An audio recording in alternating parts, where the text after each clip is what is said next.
Artis Raffi Ahmad menjadi sorotan lantaran menggunakan seragam dan atribut prajurit TNI saat menghadiri HUT ke-79 TNI pada Sabtu 5 Oktober lalu. Hal itu membuat anggota DPR RI fraksi PDIP yakni Majen TNI Purnawirawan TB Hasanuddin mempertanyakan penggunaan seragam tersebut. Kini Mabes TNI memberikan klarifikasi soal Raffi Ahmad menggunakan seragam militer TNI.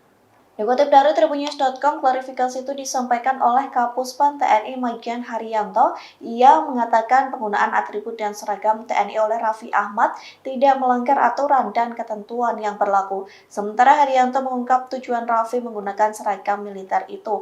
Adapun sebagai sarana dalam bentuk komunikasi sosial strategis yang melibatkan berbagai pihak termasuk public figure. Selain itu, guna mendukung kampanye kebangsaan dan mempererat hubungan antara TNI dan masyarakat. Haryanto menyebut TNI tetap menjaga marwah dan kehormatan atribut seragamnya sesuai dengan peraturan yang berlaku.